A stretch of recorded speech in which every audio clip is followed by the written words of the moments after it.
Yo, c'est les gars et bienvenue pour cette review du chapitre 48 de Boruto, qui était un chapitre, ma foi, très bon. Il était génialissime. On va commencer par le combat Ishiki contre Kashin Koji. Alors Koji qui a été envoyé dans une mission suicide et qui s'est fait trahir par Amado apparemment, parce qu'il n'était pas au courant que c'était une mission suicide et qu'Amado savait très bien qu'il ne pourrait pas battre Ishiki. Et que c'était juste une façon du coup de faire apparaître du coup Ishiki, de le faire ressusciter. Mais Koji ne veut pas y croire. Et du coup, voilà. Du coup, s'ensuit un combat entre les deux, qui est très sympathique à regarder, hein.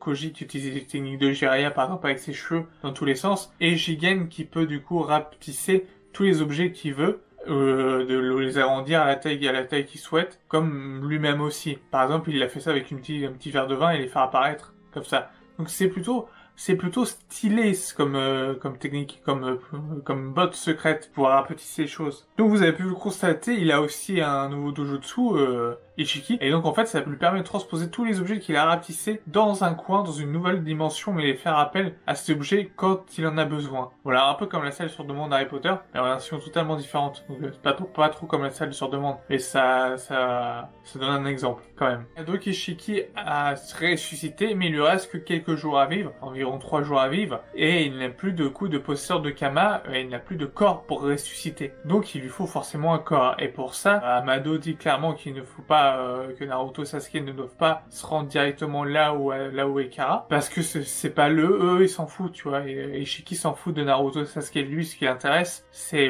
Kawaki, c'est le Kama, c'est lui remettre le Kama dessus, remettre le grappin dessus pour pouvoir ressusciter. Donc en fait la seule moyen de ce qu'il va faire, c'est d'aller à Konoha et de récupérer Kawaki. C'est la solution la plus logique. Dans ce cas-là, du coup, Naruto, il dit on essaye d'évacuer les habitants parce que du coup, là, ça va devenir totalement dangereux parce que ça risque d'être un combat énorme. Boruto veut participer à ce combat, mais Naruto lui dit non parce que, d'une, il est trop jeune et de deux, il risquera de les gêner puisque Naruto et Sasuke ne pourront pas déployer toute leur puissance. Et là, on sent quand même que ça va chez des buts carrés puisqu'à la fin, Ishiki arrive comme ça en volant devant Konoha. Tout de suite, du coup, il est repéré et les autres sont là. Ils sont prêts à lui tataner la gueule. Et ça va être du coup énorme, ça va être énorme. J'ai hâte de voir ce combat de fou qui va opposer du coup Ishiki, là c'est vraiment Ishiki sa forme finale contre Naruto et Sasuke. Sachant, est-ce que un des deux personnages peut mourir? On sait que dorénavant que des personnages peuvent mourir. On sait que du coup Naruto et Sasuke peuvent être en danger. Est-ce que Naruto et Sasuke vont mourir? Je ne pense pas, j'espère pas, parce que sinon ça irait pas vers la fin, enfin le début du manga.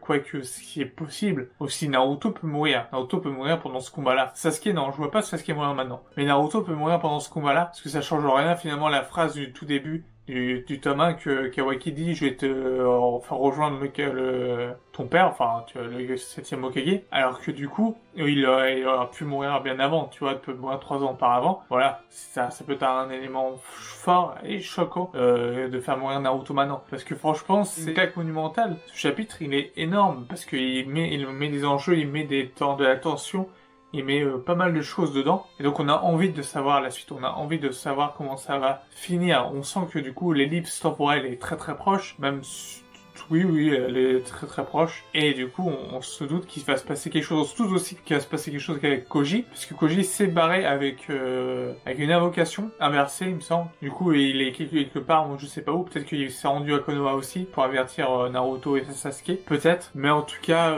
Ishiki est bien là, Ishiki est bien présent pour essayer du coup de les tuer. En théorisant un petit peu, on peut se demander si un des deux personnages peut mourir, on a en droit de se demander, et c'est fort probable, hein, c'est la probabilité est quand même plus élevé à chaque fois qu'on voit un combat Naruto-Sasuke. On peut se dire que c'est fini pour un des deux. Et là, c'est vrai que ça sent mauvais, ça sent pas très bon. Pas en termes d'action, mais en termes de coup de survie. C'est vrai que ça sent pas très bon pour les deux. Mais je vois pas les deux mourir. Peut-être un, mais pas les deux.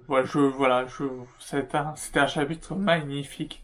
C'est cool de voir Ishiki, sa forme, son nouveau dojutsu, de voir comment il peut agir sur les objets, sur l'espace aussi de stockage de ces objets. Et du coup, la menace qui va peser sur Konoha, vu que Konoha est devenu quelque chose en crise. Lui, ce qu'il veut, c'est Kawaki. Naruto et Sasuke, ce qu'ils veulent, c'est sauver Kawaki et battre Ishiki en même temps parce que Ishiki est une menace pour Konoha. Donc ça va nous mener à un chapitre de dingue, à un chapitre auquel on n'est pas prêt, je pense. On n'est pas prêt. C'est un combat Susanoo Kurama, mode Kurama contre, enfin mode Hermite Rikudo contre Ishiki version totale, version lui-même quoi, version ressuscitée. C'est un combat mais fantastique, dantesque. La revanche, c'est une revanche. Je les vois pas perdre 2 fois de suite, ce serait trop bizarre. Perdre 2 fois de suite. Enfin, je sais pas si tu vois ce que je veux dire. Ce serait trop bizarre qu'ils perdent 2 fois de suite. Il faut quand même qu'il ait un avantage. Il faut quand même qu'il l'accule Ishiki. Konoha va pas être détruit parce que Konoha sera détruit dedans. L'ellipse qui a 2 ans ou 3 ans après. Donc forcément, il faut qu'il se passe des trucs et à mon avis, ça va se clôturer peut-être pas sur un match nul. Ouais, un match nul hein,